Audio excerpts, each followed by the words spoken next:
पाकिस्तान में एक और दलित क्रिश्चियन परिवार को गैर मुस्लिम होने का खामियाजा भुगतना पड़ा। सोमवार को पाकिस्तान के पंजाब प्रांत के गुजरांवाला शहर में एक दलित क्रिश्चियन मां बेटे को सिर्फ इसलिए गोली मार दी गई क्योंकि उनके पड़ोसी का कहना है कि उन्होंने पैगंबर मोहम्मद की शान में गुस्ताखी की थी। यानी ब्लास्फेमी के आरोप में एक मां बेटे को, यास्मीन, और उनके बेटे उस्मान मसीह को उनके पड़ोसी मोहम्मद हुसैन ने अपने साथियों के साथ मिलकर गोली मार दी, उनकी हत्या कर दी गई। यानी ना ही कोई मुकदमा, ना कोई एफआईआर, सीधा फैसला। यह कोई नई बात नहीं है। इस तरह के लगातार केसेस पाकिस्तान में सामने आते रहे हैं। हर एक 2-3 दिन बाद हिंदू या फिर क्रिश्चियन फैमिली के खिलाफ इस तरह के लगातार घटनाएं, इस तरह की लगातार खबरें आती रहती हैं। हाल ही में 2 नवंबर को कराची के ली मार्केट में एक हिंदुओं के मंदिर में वहां पर भीड़ घुसी। आरोप लगाया गया कि वहां पर जो पुजारी हैं उन्होंने पैगंबर मोहम्मद की शान में गुस्ताखी की है, इस्लाम के खिलाफ बोला है, लिहाजा वहां पर सैकड़ों की संख्या में अचानक भीड़ पहुंचती है और मंदिर में तोड़फोड़ शुरू कर देते हैं। श्री गणेश की मूर्तियां और जो भी वहां पर हिंदू देवी देवताओं की मूर्ति थी, तमाम मूर्तियों को तोड़ दिया जाता है।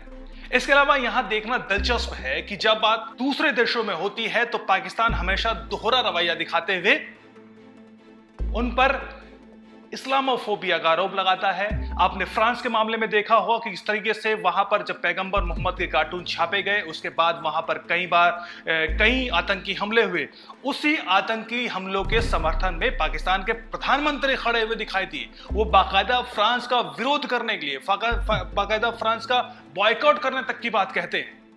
इस तरह का नजरिया पाकिस्तान की सरकार का है तो जाहिर है वहां के लोगों की स्थिति क्या होगी, इस बात का अंदाजा आप लगा सकते हैं।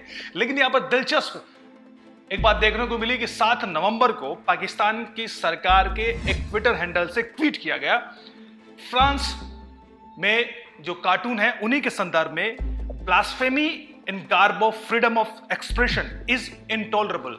यानी फ्रीडम ऑफ एक्सप्रेशन की आड़ में ब्लास्फेमी कतई सहनीय नहीं है, कतई सहन नहीं की जाएगी, ये ट्वीट किया गया। लेकिन इस पर यूएन वॉच एक एनजीओ है, यूएन का अकेला एक्रेडिटेड एनजीओ जो कि ह्यूमन राइट्स डिफेंडर्स का काम करता है, उसने जो करारा जवाब दिया, इसी ट्वीट को कोट करते हुए उन्होंने कहा कि योर प्रेजेंस, यानी वो पाकिस्तान के प्रधानमंत्री और पाकिस्तान को कहते हैं कि your presence on the UN human right council is intolerable.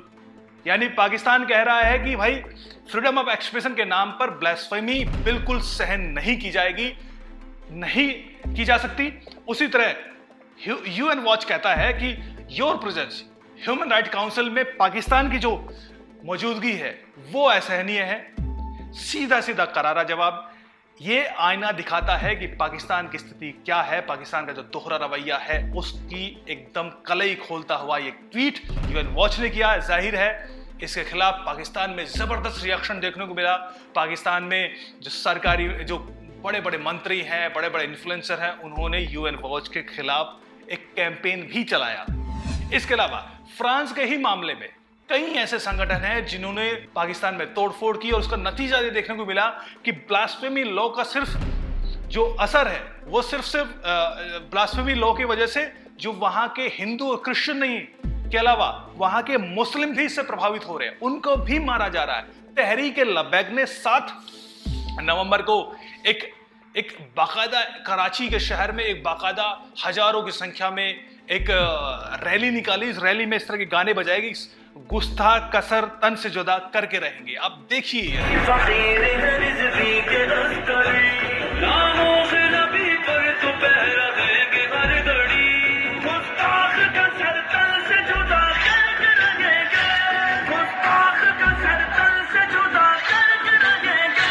अब आप इस रैली को हल्के में मत लीजिए।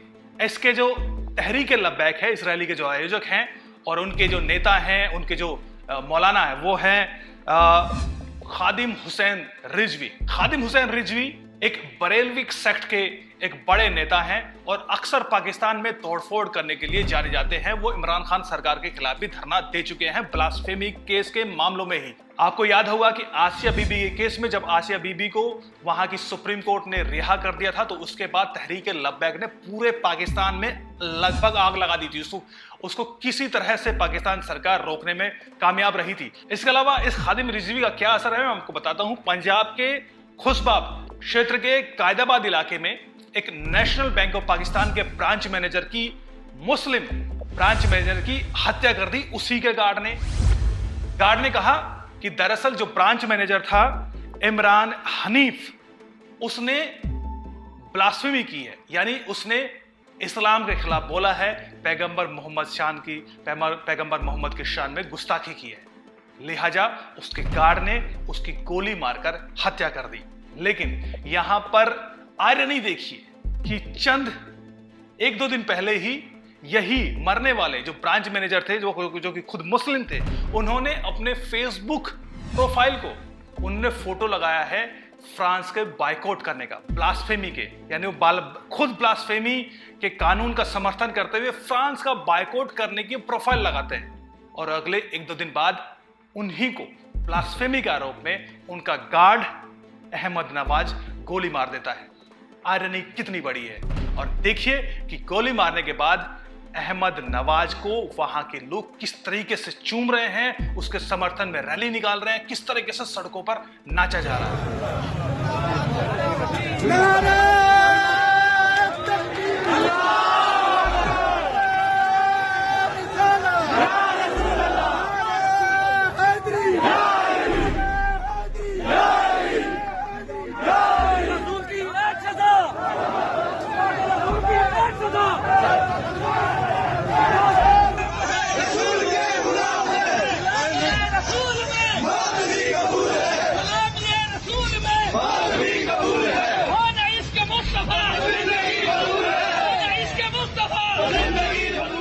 इसके अलावा 3 नवंबर को सिंध प्रांत के शहादातपुर में कुछ हिंदू परिवारों पर भी आरोप लगाया जाता है कि उन्होंने ब्लास्फेमी की। उसके बाद उनकी पूरी बस्ती को तहस नहस कर दिया जाता है, घरों में आग लगा दी जाती है।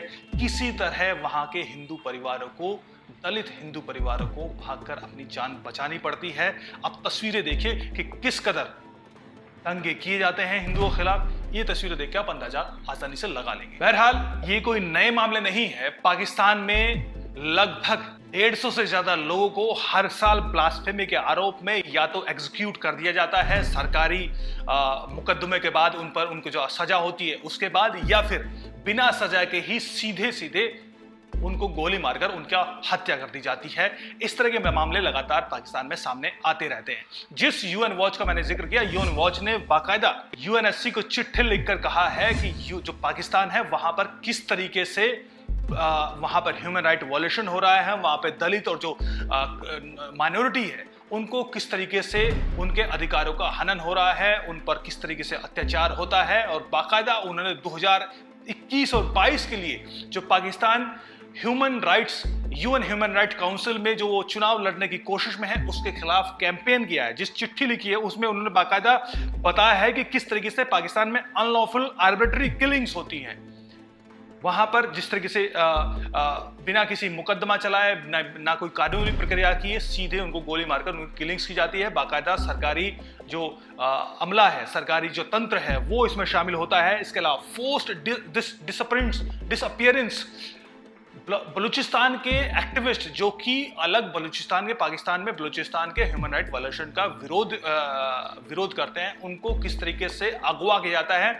इस फोर्स्ड डिसअपियरेंस के खिलाफ भी बाकायदा यूएन वॉच ने यूएनएससी को लिखा है। इसके अलावा टॉर्चर, किस तरीके से लोगों को वहां पर उनको जो ह्यूमन राइट्स एक्टिविस्ट हैं उनको पकड़कर किया जाता है, आर्बिट्री डिटेंशन, ब्लास्फेमी, और जो गे और या फिर लेस्बियन कम्युनिटी है उनके खिलाफ किस तरह का कानून है और किस तरीके से उनके ह्यूमन राइट्स वायलेशन का हनन होता है, इसको लेकर यूएन की ह्यूमन राइट काउंसिल को यूएन वॉच ने चिट्ठी लिखी है। साफ है कि पाकिस्तान की कलई अंतर्राष्ट्रीय स्तर पर उसके दोहरे रवैये को लेकर खुल चुकी है। सब जानते हैं कि फलस्तीन की बात लगातार पाकिस्तान प्रोपेगेंडा करता रहता है, कश्मीर को लेकर प्रोपेगेंडा करता रहता है, लेकिन जब बात चीन के जो उइगर्स मुस्लिम्स की आती है तो कैसे पाकिस्तान को साफ सूंघ जाता है। अब एक नमूना देखिए, पाकिस्तान के प्रधानमंत्री से जब एक पत्रकार सवाल पूछती हैं तो वो कहते हैं कि उन्हें तो पता ही नहीं कि उइगर मुस्लिम्स के साथ चीन में कुछ हो रहा है।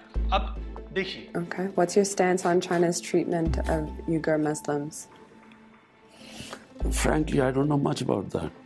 Turkey has said it was a great shame on humanity, and you have also spoken up in defense of Muslims around the world. It's true. I mean, Muslim world is probably going through its worst phase right now. But you won't speak out against what's happening in China. If I had enough knowledge, I would speak about it. It is not so much in the papers. But there's Pakistani men that have gone to protest about their wives being detained. I haven't heard about that.